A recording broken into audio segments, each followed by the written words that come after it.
Olá, retornamos hoje nessa programação de entrevistas que estamos fazendo para esse nosso trabalho chamado Museu Vivo. E hoje nós vamos conversar com o nosso amigo Catulo Fernandes. Fernandes. Poeta e pesquisador. Que bom tê-lo conosco neste trabalho que muito nos engrandece. É uma satisfação nós poder contribuir, de certa forma, com a ASAS, essa associação que desejamos, desde já, que tenha voos promissores aqui na região de Camaquã, da nossa Costa Doce, da nossa terra farroupilha. E como representante também, integrante do Núcleo de Pesquisas Históricas de Camaquã, entidade que tem quase 20 anos de fundação, nós temos um trabalho desenvolvido há muitos anos, onde esse resgate do patrimônio histórico de Camaquã, e principalmente no que concerne a Revolução Farroupilha em terras camaquenses, a cidade que começou o seu início lá em 1815, com o pai do Bento Gonçalves, o Joaquim Gonçalves da Silva, e também com o sargento-mor Boaventura Centeno, essa cidade que praticamente vivenciou todas as grandes revoluções, desde da República Cisplatina, das guerras entre o Brasil e o Uruguai. O Bento Gonçalves era um integrante do Exército Imperial, e também passando, claro, principalmente pelo decênio Farrapo, de 1835 a 1845, onde o distrito da Pacheca, na época, as estâncias dos Gonçalves da Silva se localizavam na Sesmaria do Brejo, nas localidades, principalmente onde são hoje as Ilhas Santo Antônio, a localidade da Charqueada, e estas três estâncias, Estância da Figueira, Estância do Cristal e Estância da Barra, serviram de base, inclusive, para a construção dos barcos, principalmente o Seival e o Farroupilha, o estaleiro de Giuseppe Garibaldi, este marinheiro italiano, que chega ao Rio Grande do Sul em 1838. E o Garibaldi, na Estância da Barra, da família do general Bento Gonçalves, monta o estaleiro Farroupilha, juntamente com um carpinteiro, John Griggs, o João Grande, que já estava aquerenciado nessas propriedades na foz do rio Camaquã. Então, a cidade vivenciou esses momentos todos, né, de revolucionários. Mais tarde, também, com o general Zeca Neto, as revoluções federalistas de 1893 e 1923, onde é construído o Forte Zeca Neto. O Forte Zeca Neto foi concluído em 1904. Era a residência do legendário general José Antônio Neto. Não confundir com Antônio de Souza Neto, que é o Neto Farroupilha, do filme do Tabajara Ruas, Neto Perde Sua Alma. Ele era sobrinho. Então a gente costuma até dizer, os dois netos, o tio Farroupilha e o sobrinho Maragato, que é o Zeca Neto. E nesta propriedade conhecida como Estância da Chácara, popularmente chamada de Forte Zeca Neto, que foi restaurada em 1996, nesta propriedade está instalado, que é o tema do projeto de vocês, da revista cultural, Museu Vivo, este Museu Divino Alziro Beckel. Isso, eu ia logo te perguntar, te falar. Museu, nós temos, né, que abriga nesse prédio do General Zeca Neto. General Zeca Neto. Forte Zeca Neto, né? Hoje conhecido como Forte Zeca Neto. É correto a gente falar? Exatamente. Museu Divino Alziro Beckel, núcleo de pesquisas, que eu penso que são as duas os dois pontos fortes de busca de resgate. O Museu Divino Alziro Beckel, ele tem uma interligação muito importante. A história desse pesquisador, foi um dos primeiros pesquisadores de Camaquã. Inclusive, o núcleo promoveu, nos anos 2005 a 2008, o resgate de vários livros. E entre eles, Camaquã, Alvorecer, Tempo e Espaço, que nada mais era que as crônicas que o Divino Alziro Beckel escrevia no jornal Camaquã, um dos primeiros jornais do município. E o Divino Beckel reuniu um grande número de peças, de artigos históricos, móveis inclusive, e também fez uma campanha para doações. Daí surgiu o museu, que mais tarde acabou sendo batizado com o nome dele, nada mais justo e merecido, porque foi a primeira pessoa que realmente se interessou pela história e pela memória de Camaquã, inclusive preservando peças, artigos dos mais diferentes gêneros. O Museu Divino Beckel ele é bastante eclético, inclusive ele passou por uma importante transformação, onde tem o memorial Zeca Neto, para falar do seu morador ilustre, e depois tem os diferentes segmentos por época, onde pode vivenciar ali coisas muito antigas, do século XIX, início do século XX, e também coisas dos anos 50, 60, 70. E daí a importância do Divino Beckel no contexto como pesquisador, jornalista, homem de jornal, que sempre foi interessado pelas causas históricas da cidade.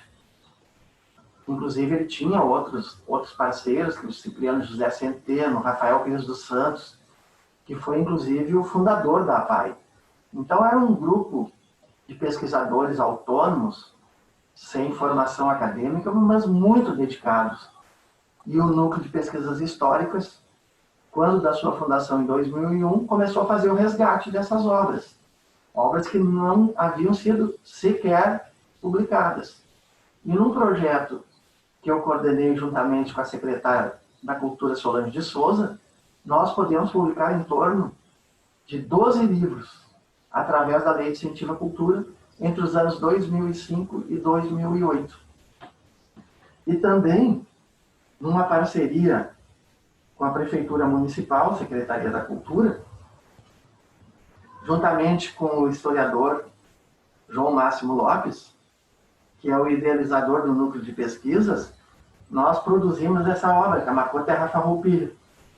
Essa obra, inclusive, ela faz parte, ela serviu de subsídio como referência ao novo plano diretor do município, porque ela tem descrição de prédios históricos. O Dr. João Máximo ele tem um conhecimento muito amplo também em arquitetura, inclusive ele é ilustrador, ele desenha também. E essa obra, Camaquã Terra Farroupilha, foi a primeira menção que se teve, né, de considerar o município com essa denominação.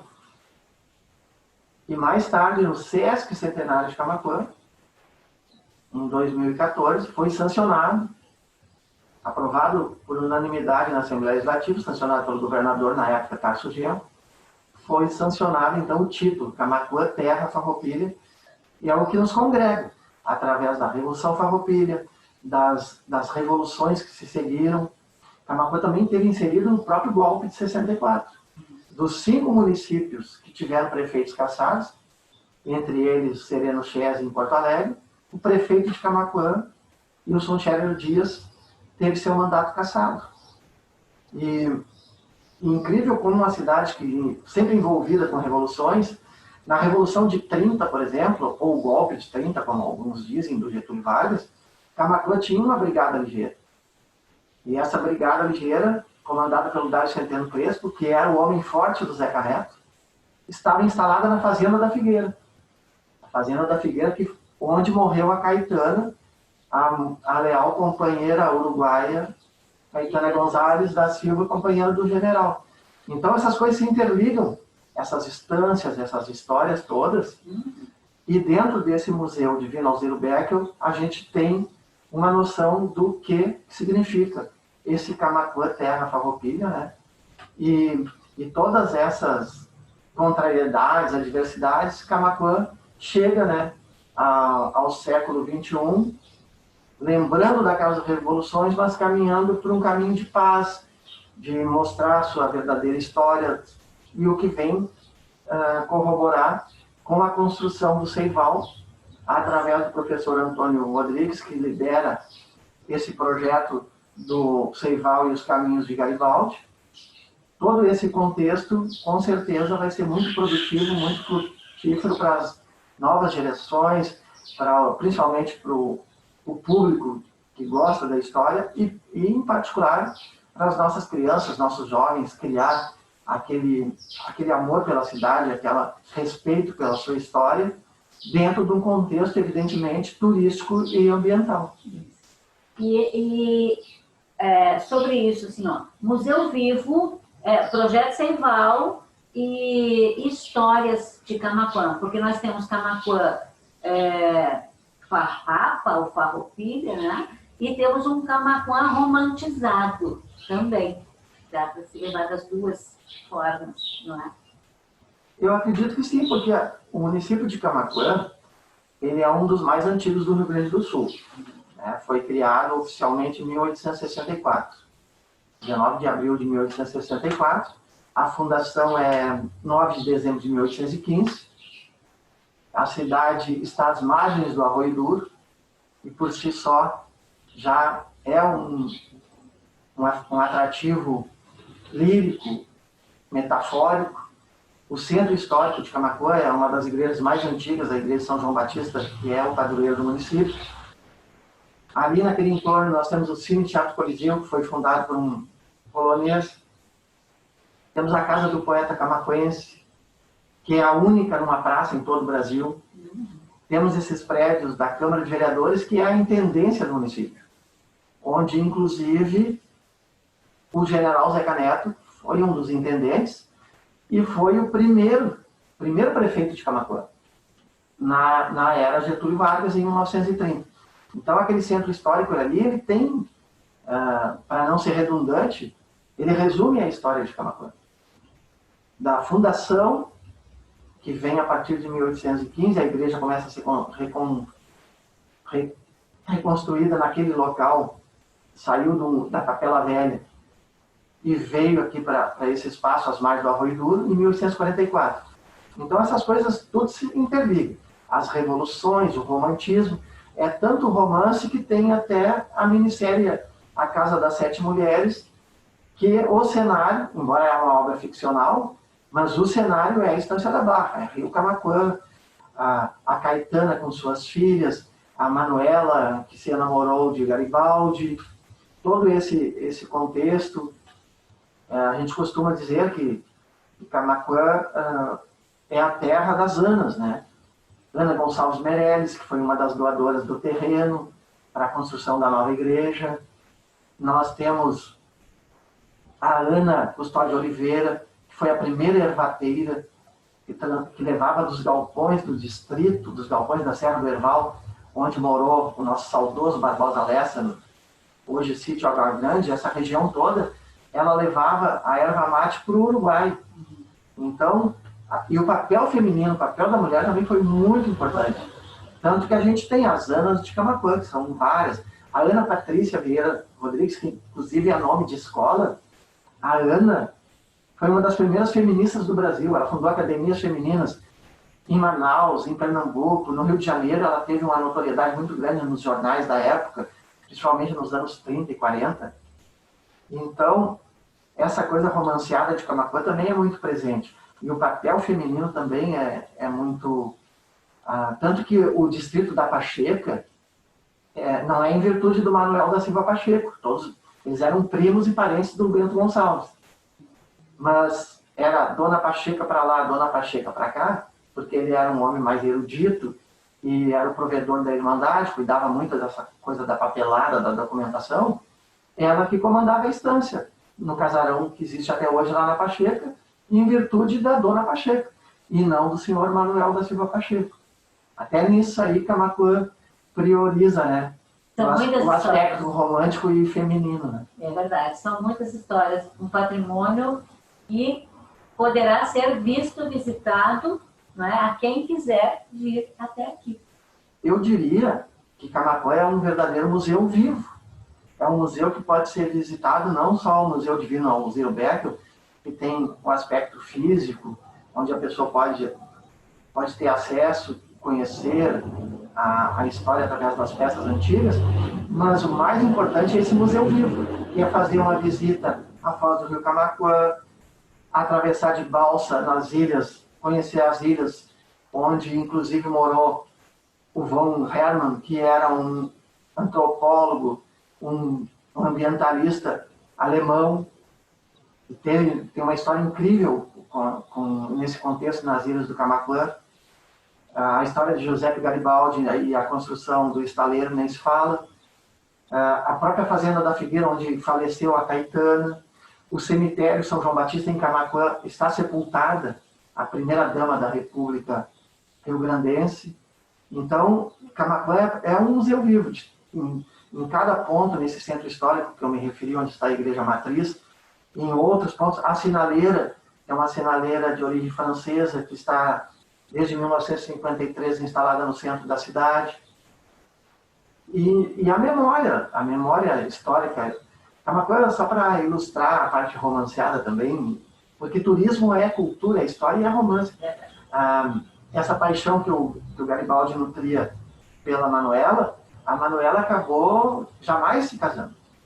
Quando ela faleceu, o Diário Popular de Pelotas, os jornais da época, trouxeram a manchete: morre a noiva de Garibaldi.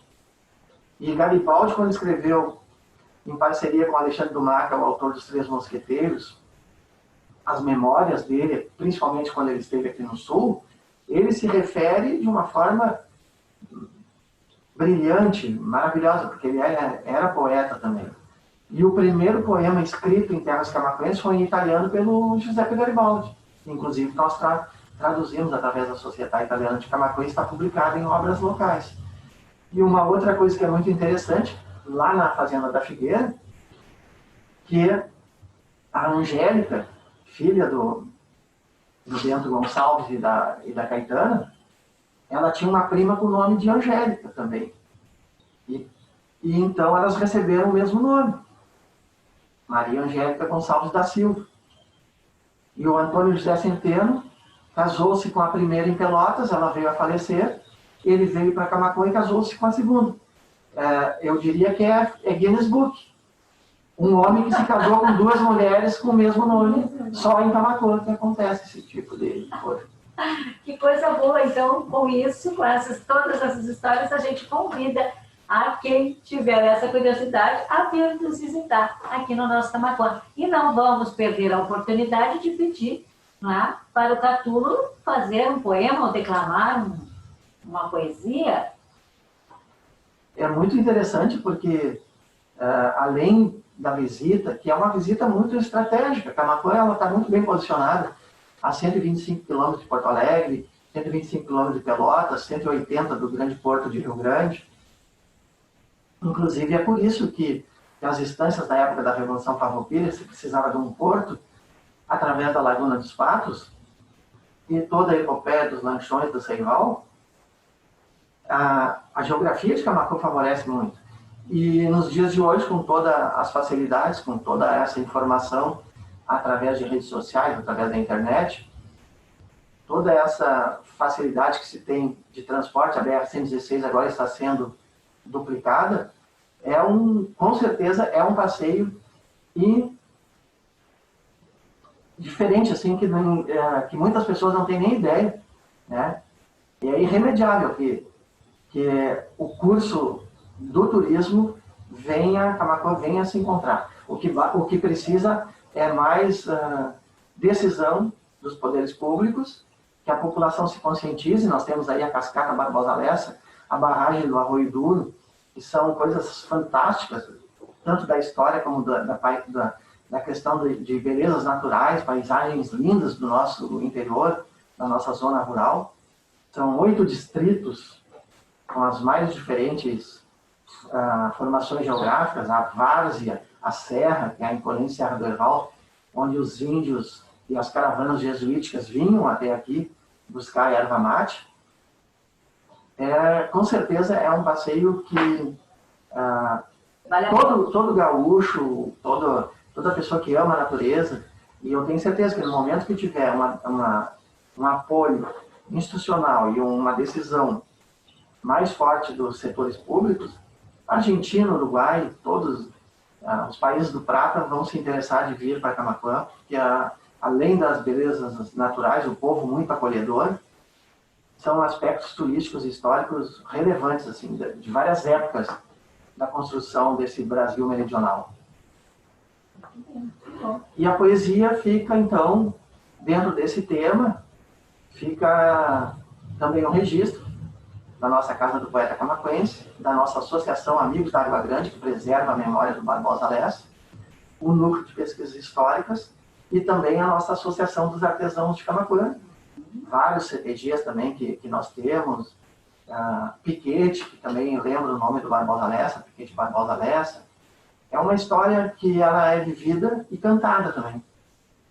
Não só a memória, esses inúmeros livros que o Núcleo de Pesquisas publicou, mas também as nossas homenagens através da música, com Elmo de Freitas, que é o grande cantador aqui da nossa terra. Muitas dessas histórias estão musicadas, compostas, né, contadas nas músicas do Elmo de Freitas. E a gente tem uma canção, que é uma parceria com o Gilberto Funk, e que a minha filha, Luana Fernandes, inclusive já apresentou num espetáculo chamado Garibaldi e o Rio Camaquã, Romance e Revolução, que é Em Busca de Anitas. Vamos dizer, então, esses versos que foram musicados pelo Gilberto Funk, Em Busca de Anitas. Vejo a frota farrapa esculpida na mata, feita de tarumã. Quem não conhece a história dos dias de glória do Rio Camaquã? Aquele homem sem medo enfrentou Chico Pedro de espada e garrucha. Garibaldi não esqueceu o rio que lhe deu uma alma gaúcha. Foi lá na Pacheca, na chuva, na seca, que nasceu o estaleiro e o grande seival, seiva de um ideal do sangue guerreiro. Foram carretas de bois que de 2 a 2 levavam os barcos, navegando o perigo, negaciando o inimigo na Laguna dos Patos. O condottiere italiano viveu aragano per tutta la vita, uma epopeia silente em 2 continentes que nem se acredita. Hoje do rio tão profundo, o herói de 2 mundos em mim ressuscita, barcos rangendo em canhadas, abrindo picadas em busca de anitas. Andiamo de barcos e andiamo de asas, uma associação que se propõe a esse processo de resgate cultural e histórico através da criação, construção da réplica do Seival, e com certeza será um marco para a história de Camaquã Terra Farroupilha. Que lindo, muito obrigada. Convidamos a todos que venham a Camaquã, venham nos conhecer, venham conhecer o Bar do Seival e tudo que nós temos aqui.